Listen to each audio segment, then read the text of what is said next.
Be ready. 5 seconds.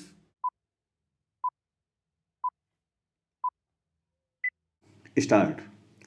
This seminar to discuss parliamentary democratic forms of government is a very good move. I have looked at the heads of discussion on which papers have been received. They are interesting aspects of parliamentary democracy, but it seems to me that they deal with somewhat superficial aspects of the question. Democracy, as a speaker just now said, is a means to an end. What is the end we aim at? I do not know if everybody will agree with me, but I would say the end is the good life for the individual.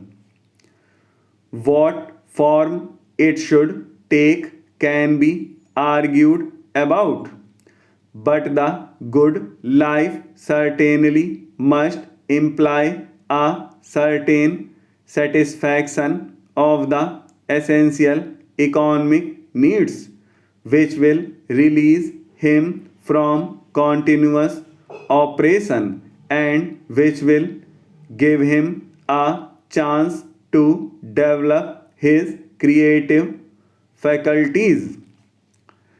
Parliamentary democracy is a growth of the last 150 or 200 years. We must remember that even in England, the franchise was strictly limited till recently.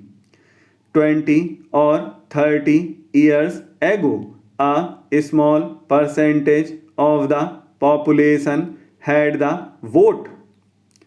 Even now, in quite advanced countries, women who form half the population do not have the vote. Democracy in those countries is presumably male democracy. It needed many struggles before democracy in the 19th century could widen out from the strict confines of certain classes. As the franchise was extended, the representatives chosen also ceased to belong to the higher classes. It is only in the last 30 years or so that adult franchise has come into being in a number of countries.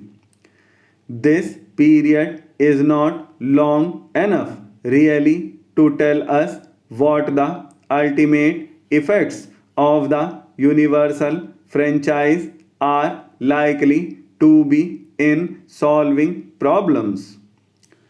Problems are solved not merely by the governmental structure being good, but by the quality of human beings, their education, and their character.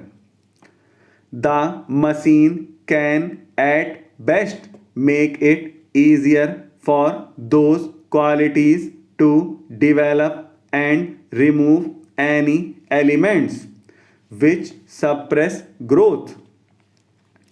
In the past, democracy has been taken chiefly to mean political democracy, roughly represented by the idea of every person having a vote. It is obvious that a vote by itself does not mean very much to a person who is down and out and starving. Such a person will be much more interested in food to eat than in a vote his democratic right. Therefore, political democracy by itself is not enough, except that it may be used to obtain a gradually increasing measure of economic democracy. The good things of life must become available to more and more people, and gross inequalities must be removed. That process has no doubt gone on for some time in countries where there is political democracy. One of the basic revolutions of the world has been the Industrial Revolution, which has changed the texture of human life. But people's minds lag behind events. Sometimes the person who considers himself most revolutionary is very conservative, that is, he holds on to things regardless of the changing conditions. The French Revolution came with a mighty bang, frightened Europe, and created innumerable waves of thought which affected Europe for almost the next 100 years. Again and again in the rest of Europe, there were waves of revolutions following the ideas of the French Revolution, but they ended up as petty revolutions. Even the French Revolution, when it occurred, was rather out of date in the sense that something bigger was happening behind it, the Industrial Revolution. The leaders of the French Revolution were hardly conscious of the Industrial Revolution that was in its early stages. They were thinking mainly of political problems. For a considerable time after the French Revolution, while the Industrial Revolution was working its mighty change, the thinking of people was governed by the slogans and ideas of the French Revolution. Something big has happened in the structure of human life with the coming of atomic energy. We may take this as the consummation of the industrial age.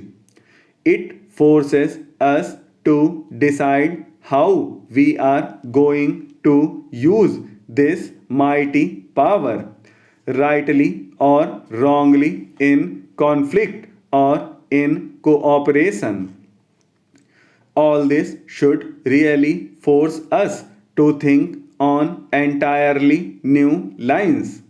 We have to decide how to face these problems and not continue to think of petty matters. We believe in democracy. Speaking for myself, I believe in it first of all because I think it is the right means to achieve ends and because it is a peaceful method. Secondly, because it removes the pressures which other forms of government may impose on the individual.